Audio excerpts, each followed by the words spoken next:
All right, everybody, welcome back. Really good interview today. First of all, let me introduce to you our co-host for the day, Coach Roye. Welcome back again. Thanks, Drew. Thanks for having me. It's fun to be here. We had a great time with Coach Morissette, and I'm really excited about our guest today. I can't think of a person who has done more to promote high school sports in New Hampshire than our guest today. So, Dave Haley, welcome. Good to see you. I'm good. Pat, good to see you again, buddy. It's been a long time for you and I. Been a long time. Good to see you. And Drew, great to be on with you as well. Yeah, for sure. Nice to meet you. Yeah. Dave, I was, not to make you feel old, but I was with you guys in the very beginning when you were only covering boys basketball, and it was basically you and a cameraman and occasionally Pete Terrier. There was no cameraman back there. It was just me writing game recaps. I remember going to Prospect Mountain on a Friday night and covering the Cougars getting a W over there and talking to you before and after the game. But there was no Pete at that point, and it was just me doing analysis and game recaps. So yeah, it's a long time ago. Yeah. Well, it's amazing to see the growth now. I mean, you guys cover every sport, both genders. You have a whole flock of people. I can remember that first year shooting you a text at the end of the year, and I said something along the lines of, "Thanks for the coverage, really appreciate it. Hope you made enough money to get a cheeseburger on your way home from the game." That's about it. I don't even know if that. Yeah, there was no. If this podcast is about how to reach financial glory, it's going to be a quick podcast and a very disappointing one. Yeah. Well, I tried to talk Drew out of it, but he didn't have any interest in. So, but maybe Dave, talk a little bit about the growth and maybe some of the key things that happened along the way, or the personnel that you had join you that really have helped. It's I started it with my cousin Chris in 2008, and I had written for my school newspaper at both Guilford High School and Keene State College, and honestly, I ended up getting a sales job at a tech company out of college and doing pretty well. And I would have loved to have done sports writing, but newspapers that was when they were starting to hit there. I wouldn't say that they've gone out of business or anything like that, but it's very different, as we all know. Like, newspapers are not. It's very different. It's all online, and there's no true thing as we named it NH Sports Page because we saw it as an evolution of where this was going. But, back then it was, if I remember meeting at Foster's, and I brought in my clips, and the guy's like, "You're a pretty good writer, but we don't have a full-time role for you. We could either pay you $32,000 a year or $50 a game." And at that point, I think I was making triple that. As a tech guy, I just couldn't do it. I was in a relationship. I wanted to buy a house. I wanted to have a child someday. And so I had to kind of create. And then I think just for mental health, I created NH Sports Page because I just felt like there was a better way to do it. That's not a shot at anybody. I just felt like there was because of the internet, there was a better way to do it. There was more tools at your disposal. And that's kind of how I started it. Yeah. When you look at the coverage now, you guys have become such a staple in New Hampshire. I have to be honest, as a boys coach and as a girls coach most recently, I used your articles and Lance's articles as motivators quite often. Several of your rankings were on my locker room walls with a highlight around. Oh, we know. They really think those guys are better than us, but the kids really. I know along the years you've always said it's all about the kids. It's all about the kids. And it really is. They look forward to the interviews and the coverage. They look forward to every Thursday thought that comes out. So, I mean, you guys have really created something special. All your time. I'm going to toss it over to you, buddy, because I know you have questions for Dave. Yeah, for sure. I mean, I think I've gone a somewhat similar route as you. I mean, very young career, obviously. Just started out my YouTube channel. Year and a half, getting up to 2 years ago now, and just a lot of similarities to what you guys do. A lot of respect for the way that you guys have, paved the way for guys like me. So, just how do you kind of make a business out of all this? Like, I mean, you're just starting out, like Coach Roye said, and you barely have enough money for a cheeseburger maybe after the first game. How do you actually get revenue in NH Sports Page? Well, we had to miss quite a bit before we figured it out. And the short answer is it just takes a lot of time, and you have to build over time and time. And, you can't start on, I'm not speaking about you, Drew. I'm just speaking in generalities. You can't start on third base and just sort of we've had kids reach out and they're like, yeah, I want to do the Bedford Pinkerton game. I'm like, you're definitely not doing the Bedford Pinkerton game. Like, you've got to build up. And Pete Terrier has been in radio for 25 years. And Justin McIsaac, who now does play-by-play for UNH, he previously was with us, and he had done 3 different variations of a radio show. And this is our 16th year. You really just have to build up your audience, build up, Pat is a great example of somebody who I met again when he was at Campbell. Lance later met when he was with the Hopkinton girls coaching job, where Pat can speak to this. We build relationships, and after games, Pat would send the stats or Dave Chase and other coaches across the state. I can name a million of them. Dave Keefe at Trinity and Doc Wheeler. And we'd go back and forth about what happened that night. And it's funny, like Frank Moreno now, is the head coach at Bedford. He's just won a championship and he's rolling. When he was at Bow 5-6 years ago, he lost, I think, 6 games by 3 points or less. And he was texting me at like midnight. He's like, Dave, what am I doing wrong? Like, what am I doing? And the answer is he wasn't doing anything wrong. It just takes teams, as Pat knows, you have to learn to win. And so the point of all of this is when Lance began with the girls, it's just incredibly important to build up relationships and build up trust. Coaches will tell me stuff all the time that they don't want printed, and it never gets printed. And on the radio show, they'd say, hey, I don't want this out there, but blah, blah, blah, blah, blah. And so that's really the most important part, Drew, is just being, like after games there's so many new, companies coming in and doing something great. More coverage is better, fine. Yeah. But like there's a protocol to how you do this after games. And I see now that there are younger people coming in that don't know the protocol. Like, I'll give you an example. After a game, if we're covering a team, we interview the entire team. I always say to the coach, who we know, we say, hey, like Jeff Holmes, I'm just going to pull him out of a hat. Jeff, do you want to talk to the kids first in the locker room, or do you? And he'll either say, you know what, Dave, you get them first, I'll talk to them after. Or, yeah, let me talk to them real quick, and then they're all yours. But you go to the coach and you ask them. And I see now where younger people are like grabbing kids after the game without talking to the coach. And I have a friend of mine who just told me last week that he was looking for 2 of his kids after the game. He's like, where are they? They're like, oh, they're getting interviewed. He's like, by who? And I'm not trying to go on some rant, but this is the things you learn over years. And these are like, you always go to the coaches first, and you go to the ADs first when you go to game, then you go to the coach.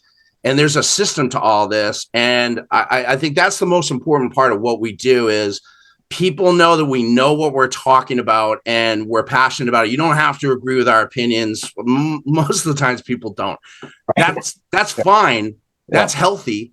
But you also say, like, he just talked to 76 coaches, so I think he kind of knows what he's talking about. And right, Pat? I mean, I'll let you jump in. Yeah, I actually sent Lance a text because, I'm not coaching anymore. I sent him a text in the preseason this year along the lines of, hey, when am I supposed to tell you overrated my team again? And I stay in touch with Lance. I mean, those kind of relationships are really important. Yeah. I can remember when you first started out, Dave, guys other coaches would say to me, how come, you guys get all this pub in New Hampshire Sports Page? And I said, do you answer his phone calls? Do you answer his text? Talk to the man. I answer his phone calls, and it takes time to build that. I know. Yeah. Speaking of that, you do a great job with your relationship with coaches, and I know you have your big golf tournament every year and all that kind of thing. Seen a lot of turnover in the last 5 to 10 years, and I know you talk to guys. What do you think some of the reasons for that? It seems so much more now than it used to be. No, that perception's correct. It's there were 8. I don't know if you saw my D4 what I tweet out, but there were 8 new D4 coaches, and Drew, like the North Country is so special to me for basketball, and those jobs at Lisbon with Les Poor and then Sam Natty and Buddy Trask at Colebrook and Mark Collins at Groton and Trevor Howard at Littleton and Jimmy Walker at Wisville, on and on and on. Paul Greenlaw was at Profile for a long time. Those jobs were so sacred to me. And now they've got good guys in there. I can name them, and they're good guys. And they may be excellent coaches. Time will tell. But a lot of these jobs are like, can somebody please take this? Like, and it's, I mean, I think it's too easy just to blame parents. I think it's a lot of time, and you have to, I think a lot of coaches just kind of got out of it for different reasons. I don't think it's always parents. I think it's just too easy to blame parents. Yeah. Because what's funny about that is, Pat could probably speak to this better than I do, but I do talk to everybody. You'll have a group of parents that are just like complete headaches, but then those kids graduate. Here's the thing I always say, because I deal with some parents. I had 3 in particular last year that really took too much of my energy, but once their kids graduate, you never hear from them again. Like, they're gone forever. And so you can kind of get through that. And then I've had, coaches be like, oh my God, the parents are amazing. We've got a great group.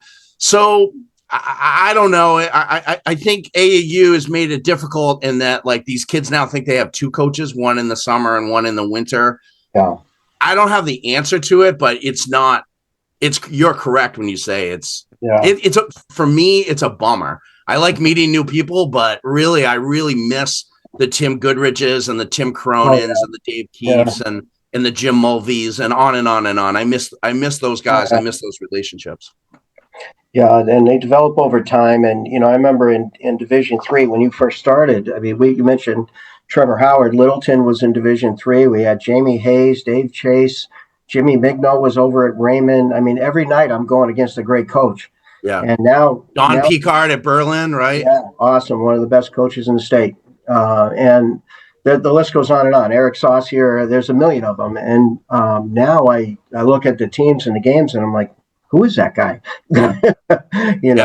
It's kind of been a big change. But Drew, you got? Yeah. So, I mean, I think we all have a responsibility as journalists, as somebody who's publishing any type of content, whether it be, video interviews, whether it be articles, anything of that nature, to report the truth and, not try and like make something out of something that the way it's not, you know what I mean? And just like give an honest perspective on everything. I mean, like, everybody's got some sort of a bias. That's the reality. I think you figure out once you get into, doing this type of stuff, but you want to do it the right way. What's your advice for doing this stuff like the right way? Not only just like from the truth journalist perspective, but also, like you said, like you're trying to like be respectful of the school, be respectful of the athletic directors, coaches, everything like that. Yeah, that's a good question, Drew. I always say we never badmouth a kid and we never badmouth a coach. And if you start there, it's a pretty good place to begin.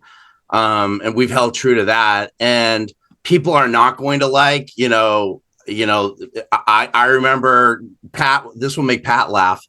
My first year, Newmarket with Jamie Hayes, who was a huge supporter of this from the beginning. There were some coaches, Pat's one of them, Dave Chase was another, who just jumped on and kind of got this immediately and thought we needed this and were super supportive. But I remember Newmarket one year, they were like 12-2, but they had only beaten 2 teams with a winning record. And I think they were like 2-2 against teams. And I wrote that, and I wasn't cutting on the team. I said, yeah, they're 12-2, but they've only beaten 2 tournament teams right now. And they're 2. Jamie did not like that. And he was not used to that. And I remember, I tell this story all the time. I just told this story at a Christmas get together. This guy up in Laconia, great guy, Keith Murray, really nice guy. He did radio up in the Lakes region. And when the site, I don't think he knew anything about me or the website, but he had heard about it from the kids and coaches. So he had me on his radio, like a Saturday morning thing. And he said, Pat, you're gonna love this. He said, yeah, Winterscombe and Franklin are really good this year and blah, blah, blah. And I said, they're pretty good teams. I said, but they're not contenders for the Final Four. I said, the best teams are Conant, Campbell, the other side of the state. Newport's really strong this year. Guilford isn't they could win a game in the tournament, maybe, but there isn't a team in the Lakes region that I see as a true Final Four contender.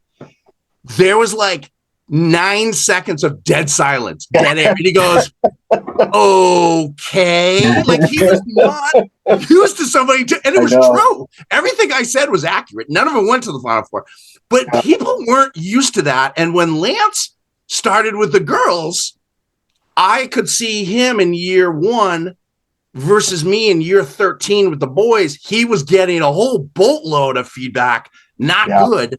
And these coaches were not used to it. Now they are. And now they trust Lance and they respect him. But it goes back to the same thing, right? Is building that up. Well, these things happen in cycles. Right now, I know in D4 girls, the North Country is where it's at. Very strong. For years in Division III girls, you had to go through the Monadnock region. You had Conant, Monadnock, Stevens, Fall Mountain. All those teams were always in the top 4. But things change, and sometimes truth can hurt. I know. I told Drew, we were talking about this one day when the brackets would come out. As a coach, I didn't necessarily look at the seedings. As a boys coach, they'd come out and I'd look at who's on my side, who do I got to coach against. And you mentioned Don Picard. If I ever had Donnie Picard on the same side of the bracket as me, I was like, oh God, here we go. He's going to know everything about my team, when he comes in here. And, sometimes people get overexcited about these things, but I always felt as a coach, one of my most important things was to leave my kids with memories. And a lot of the stuff that you guys do with your jamboree and, being interviewed and being on the website and having that to go back to, those are great memories, for kids. Yeah. And now I'm, seeing kids now that are in college or out of college who are telling me they went back and they still watch those videos from 6-7 years ago. Drew, to kind of circle back and really kind of answer your question, I think anyone new is not going to like this answer, but it's the truth is when you're early on, you really shouldn't even focus about making money. You really shouldn't, because you don't really have enough of a track record. If you can find a small business locally who knows you and wants to support you, then that's awesome. Yeah. And work your butt off for them. But I think if you get into, because I got into this being like, oh, I'll reach out to Pepsi and I'll reach out to McDonald's. This is and people were like, what is this? And what the truth was is that I was doing a good job and nobody knew it. And you had to build and build and build and build and build. And it just takes time. And nowadays, like, there's so many, like, like I see, one of the things that drives me insane is I see like anybody, I've said this on podcasts before, anybody can literally put a power ranking together, start their own page, and then and the kids will react to it. They're like, oh, we number 6. Yeah. I did an interview with Sanborn football this year, and they had a really good season. It was the end of the year. I think it was the last game of the year. They beat Laconia. And I was out there and they were like, well, one website picked us not to win a game. And I'm thinking, I definitely didn't do that. And I said, Joe Marshallina, who does a great job, didn't do that. And Roger Brown didn't do that. So I'm like, those are the 3 people who talk to everybody. So I said, who was it? They're like, oh, it's a website. They gave me the name of it. It's not even a website. It was an Instagram page. And I said, who is the person saying that? They didn't even know. Yeah. They had no clue. One guy goes, I think it's a kid. And another player behind me goes, I think it's an older guy. They didn't even know, but they cared. Yeah. And it drives me crazy. I'm like, you don't even know who, like my daughter, Allison, is a 17-year-old high school student. She could go put a top 10 together and people will comment on it. And and it's not about me and our attention. It's like credibility. That's what I'm preaching in this podcast is you got to build it up. And it's just hilarious because there's so much misinformation online in a million different avenues. It's crazy. You have to build your own credibility where people are like, hey, he talks to everybody. He knows what he's talking about. And the stuff people always say to me, they're like, the stuff you get off the record, that's how you learn and that's how you grow. And so I think like starting a business, you just have to put the best product you can and get better at it and learn. Yeah. And you'll eventually, if you're good enough, you'll find a way to make some money. And I started doing this full time and I'm 52. So I'm a full-fledged adult and a parent. I started doing this, Drew, full time 5 years ago. It took that long. So, and maybe I didn't go about everything right. I'm positive that I didn't, but it's it's really not about making money at the beginning. You just got to go build your Uh, brand. I haven't made any money thus far through my YouTube channel or writing articles at this point, but I've kept at it just because I enjoy it, and I believe that someday it's just gonna be rewarded in some way. So I really you're a enjoy young it, kid and too. having the passion is really the key to stick with it. 100%. If you love it, you can't. I was in sales meetings with my career back in the day when I was in the cubicle world, and I'd be in meetings and half awake, but doing my job professionally. Now, when I'm in meetings with our partners that you see all over our website, I'm like fired up. I mean, I look like Jim Valvano on the sideline. I'm going crazy, and because I love it and I'm passionate about it. You know what I mean? There's a Jim Valvano reference for you, Pat. That's for you and me. There you go. I know, Drew, one thing about Dave, he's a very proud Golden Eagle alumnus. So as a pair of Hawks here, we can't be too nice to him, okay? But no, Dave, you've always been a big proponent. I remember back a couple years in, there was a year when the Christmas tournament, Eric Saucier went to Keene and Conant won that. And my kids at Campbell, we made a run and got to the finals where we lost to the number one team from Maine. But we beat Alburn and Nashua North. And you've always been a pusher for the best, or the certain small schools can compete at that level. And we had Dave Morissette on with us last week. And I noticed in Seacoast Online today, Dave's team ran right through Oyster River, beat two Division Ones, and lost, I think, to Dover at the buzzer. It seems like I didn't get the score, but there's your Thursday thoughts again. You can throw that out there. Small schools can compete when things are right. That was a great memory for the kids. That's one of the things I always tried to do was play as many big schools as we could find in the summer, in the preseason. Things like your jamboree, those are great opportunities for small school kids. And occasionally you catch lightning in a bottle, and you have a great memory for the school, for the community, for the kids. And you guys were always really supportive of that. So I did notice that your Golden Eagles are rolling through again, despite graduation losses. And they lost to Woodsville. They lost to Woodsville yesterday, and in Woodsville, I'm very good friends with Jamie Walker, and they're rolling. They beat Kingswood D2 by 40, and Profile is doing terrific over in the Farmington tournament. They just beat Cole Brown by 15, and being a D3 kid, those teams can play. The best teams in those divisions, as you know. I remember you with Morgan. What was his first name?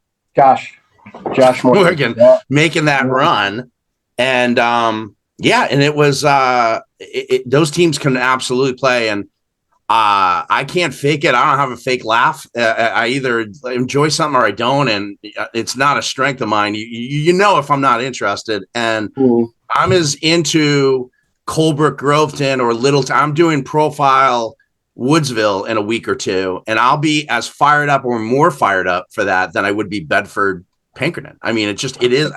That's just what I feel. And Lance is the same way with the girls.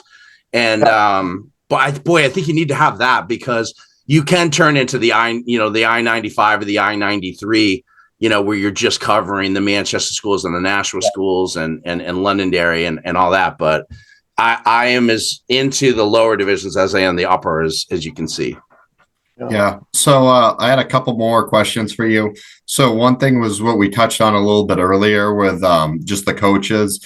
And you never want to go after a coach and say, this guy stinks, he's a terrible coach, or this team's terrible, or whatever, obviously. But also, I think it makes you a better journalist and a better reporter if you're asking tough questions and you're able to do that. And for me, I feel more comfortable asking coaches like Coach Roye, for an example, those questions, somebody who I've known for a while and have, I trust and have a bond with, versus somebody who I'm just meeting for the first time.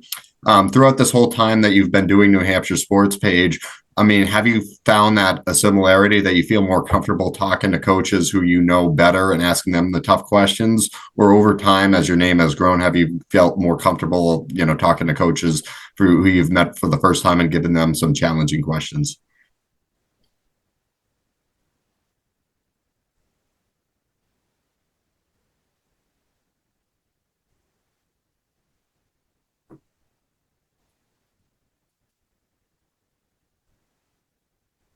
Don Young or Ed Tenney, it's an hour, and it's, you go and go and go.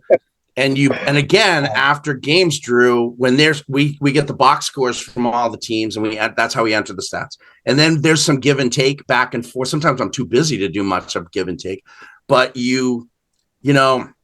I remember being at Somersworth a long time ago when there was a big quarterfinal game. Conant was like 3-time champion. This was the year that Somersworth won it with Lauren Lucas, Bobby Shatinsky, that really good team. And I know his name, but I won't say it. He's not a bad guy, but a reporter said to Eric Saucier, "How do you feel that your dynasty is over?" And Sauce was like, "What do you mean it's over? Like, we got 3 stars coming in," and he was pissed. And the other thing, he didn't know that guy, doesn't know him. And I know enough not to ask that question, but at the same time, and again, I don't interview coaches anymore. We just don't have the time with the bandwidth on the videos, but it's all, I guess I didn't come here to create a theme, but it's developed, and that's building the credibility and knowing, listen, Drew, I've had coaches where I had a team one year where I said, yeah, they're good offensively. They play no defense. And the coach, who's a great guy, he was not happy with me and he didn't like it. But that was my opinion. Now I didn't wreck him, and I didn't want to and never intended to, but they didn't defend. And in the playoffs, they ended up giving up 74 and they lost. And so you have to give your opinion, but you do it in a way where you're not taking a shot at any of the kids there's ways about it. I'm pretty, Dave Morissette, you mentioned, he's a good friend of mine. Yeah. He's like, he told me once, he goes, you have a skill at saying it without saying it. Like I believe strongly that my audience is smart enough to read between the lines, and I'll let them come to their own conclusions. I don't need to like put it out there and say it. So that's kind of a skill that you develop over the years of doing it. Yeah. The final thought that I really had for you was basically, there's a lot of intangibles to any business. There's stuff that you encounter along the way as you are performing a career that you can't really be taught or trained for, or isn't like one of the fundamentals of what you're told to expect. Just, can you talk briefly about like some of those things that you've encountered along the way that just have been challenges for you and you've figured out how to work through those? Yeah, I mean, it's another good question. I want to make sure I give you a good answer. It's, you start working with people and you're a boss. I don't think of myself as a boss. I think of myself as a teammate of all those guys. I just pay them. But I always say to them, if they screw up, now in my job, I can speak specifically to what we do. I say, when you read off those sponsors, if it's NHTI and then it's, Bob's Garage and Marianne's Restaurant, you're working for those people. Dave Haley may have paid you today, but they paid you. Like, those are the people you're working for. And so you have to be incredibly professional. That doesn't always happen. We tend to do really well at the beginning of the year. And then, like a team, we start relaxing a little bit. And all of a sudden we're screwing up this and we're screwing up that. So there's definitely a lot of stress behind the scenes, getting sponsors in place. Those are just the things that pop up. And then, I think I don't want to be like a downer, but the worst part of this is when something happens to a kid. We've had kids pass away during the season. We've had kids, I've seen season-ending injuries right in front of us, and that to me is the worst part of it. And I missed 11 games in my senior year with a torn ligament in my ankle. I was able to come back late, but it cost me like Allstate and all this stuff. And so whenever I see a kid get hurt, I remember being at the Manchester Queen City football jamboree preseason, and the best player for Timberlane go down and he tore his ACL right like 10 feet away from me, making a move near the sideline. And every single time, that is a literal punch in the stomach to me, because we had Stella Galanis, who was the best player maybe in the state last year from Hanover, wreck her knee at our jamboree. And Lance and I looked like we just watched our puppy get run over by a bus. Like, we were broken by it, and she's doing great. She's playing it tough. She's okay. She bounced back, but she's crying. Her mom's consoling her. Sure. So those are like the things you can't train for. And, but again, you just, you put your heart into it, and then you just say, hey, people are I've had parents yell at me. I've had parents scream at me over email to my face.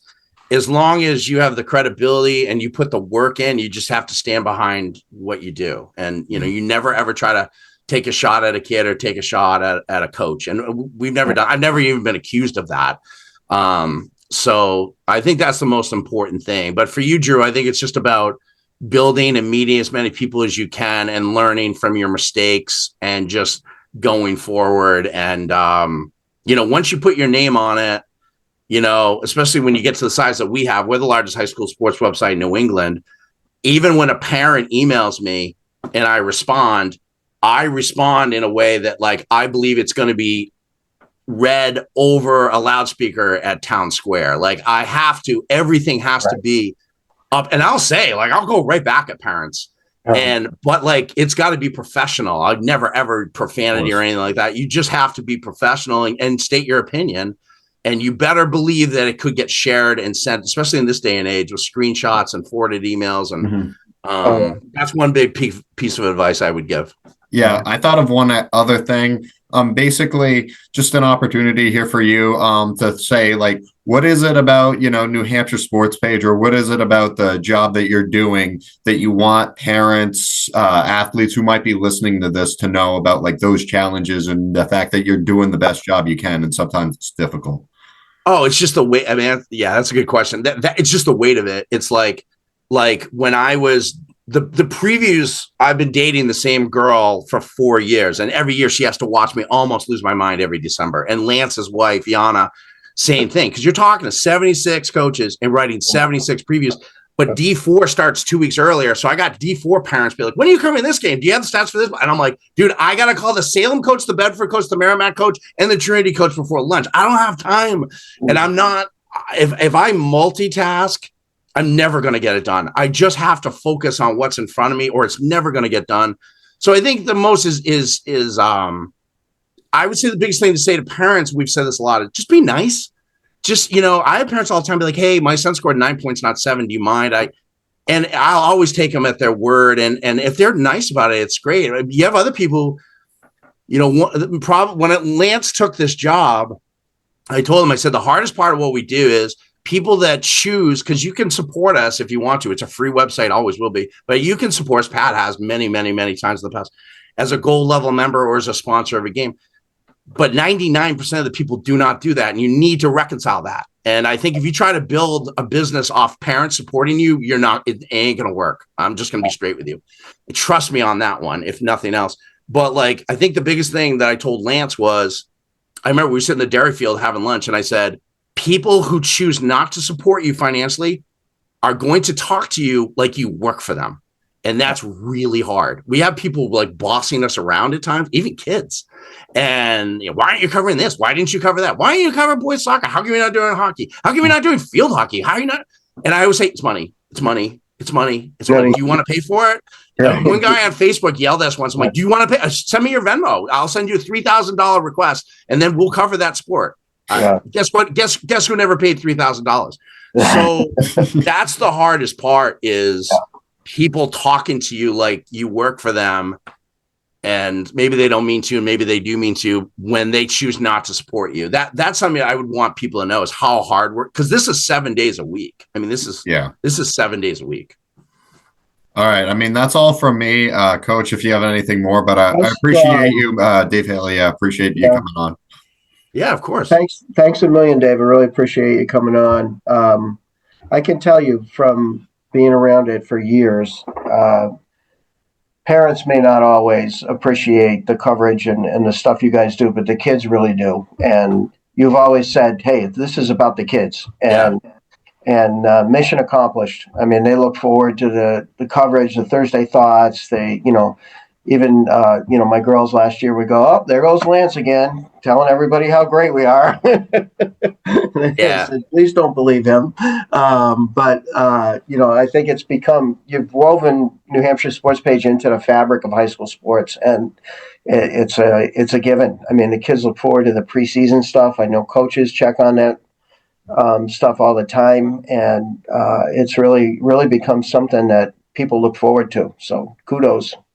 Yeah, I appreciate that very much. And I'll leave you with just that, we're doing girls soccer now, and we're doing baseball, and this is no ego at all, because you're talking about different people involved, but it's surprising, like Woodsville, who I've covered forever and ever and ever, and the girls. I reached out to the Woodsville baseball coach last year. He had no clue who I was, never heard of NHIAA Sports Page.